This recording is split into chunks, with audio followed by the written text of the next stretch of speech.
ఒక ఊళ్ళో ఒక బ్రాహ్మణుడు శ్రీమద్ భాగవత ప్రవచనం చేస్తున్నారు.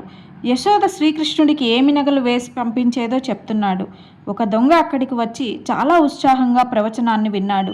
ప్రవచనం పూర్తయిన తరువాత ఆ బ్రాహ్మణుడి వెంటపడి, నువ్వు చెప్పిన ఆ నగలు ధరించిన కృష్ణుడు ఎక్కడుంటాడో చెప్పు అన్నాడు.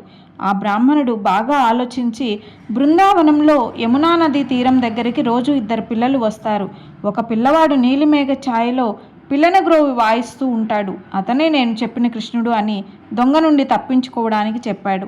దొంగ ఆ బ్రాహ్మణుడి మాట నమ్మి బృందావనానికి వెళ్ళాడు.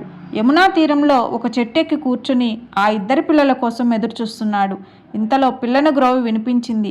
ఆ ఇద్దరు పిల్లలు వస్తున్నారు. దొంగ చెట్టు దిగి ఆ పిల్లల దగ్గరికి వెళ్ళాడు. ఆ బాలకృష్ణుని చూడగానే దొంగ మనసులో ఆనందం కలిగి అతని కళ్ళ వెంట నీళ్లు కారాయి. దొంగ ఆలోచనలో మార్పు వచ్చింది. అతను వెళ్ళి బాలకృష్ణుడి చేయి పట్టుకున్నాడు. ఆ స్పర్శకు దొంగ పాపాలన్నీ కరిగిపోయాయి.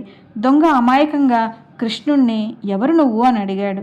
కృష్ణుడు కూడా అమాయకంగా, నిన్ను చూస్తుంటే నాకు భయమేస్తోంది, నన్ను వదిలి వెళ్ళిపో అన్నాడు. దానికి ఆ దొంగ, దురాలోచనలతో ఉన్న నా మనసు వల్ల నేను నీకు అలా కనిపిస్తున్నాను, నన్ను వదిలి వెళ్ళిపో అని మాత్రం మనకు అని ప్రాధాయపడ్డాడు. అప్పుడు కృష్ణుడు దొంగకి అతను వచ్చిన పనిని గుర్తు చేసి తను వేసుకున్న నగలన్నీ ఇచ్చాడు. ఇలా నీ నగలన్నీ నాకు ఇచ్చేస్తే మీ అమ్మ నిన్ను కోప్పడదా అని అడిగాడు దొంగ. దానికి కృష్ణుడు, ఏమీ కోప్పడదు, ఎందుకంటే నా దగ్గర చాలా నగలున్నాయి. నేను నీకంటే పెద్ద దొంగని, కానీ నీకు నాకు చిన్న తేడా ఉంది. నేను ఎంత దొంగతనం చేసినా ఎవరు పట్టించుకోరు, నన్ను ప్రేమగా చిత్తచోరా అంటారు. నీకు తెలియని విషయం ఇంకోటి, నీ దగ్గర కూడా ఎంతో విలువైన వస్తువు ఒకటి ఉంది, దాన్ని నేను దొంగిలించి తీసుకెళ్తున్నాను అని చెప్పి బలరామకృష్ణులు మాయమైపోయారు. దొంగ భుజం మీద నగల మూట ఉంది. అది తీసుకుని ఆ దొంగ బ్రాహ్మణుడి దగ్గరకు వెళ్ళి జరిగిందంతా చెప్పాడు.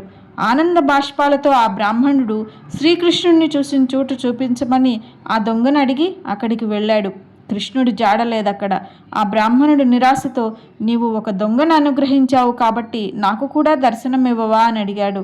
అప్పుడు అపారమైన కరుణగల శ్రీకృష్ణుడు అన్నారు, నీవు భాగవత పురాణాన్ని కేవలం ఒక కథగా చదివావు, కానీ ఆ దొంగ నువ్వు చెప్పిన కథని మాటల్ని మనస్ఫూర్తిగా నమ్మాడు. అపార నమ్మకం, సంపూర్ణ శరణాగతి ఉన్న చోటే నేను ఉంటాను అని చెప్పారు. మనము కేవలం శ్రీకృష్ణ లీలల్ని చదవటమే కాకుండా దానిలో మమేకం అవ్వాలి. మన చిత్తాన్ని ఆ భగవంతునికి సమర్పించాలి. జై శ్రీకృష్ణ.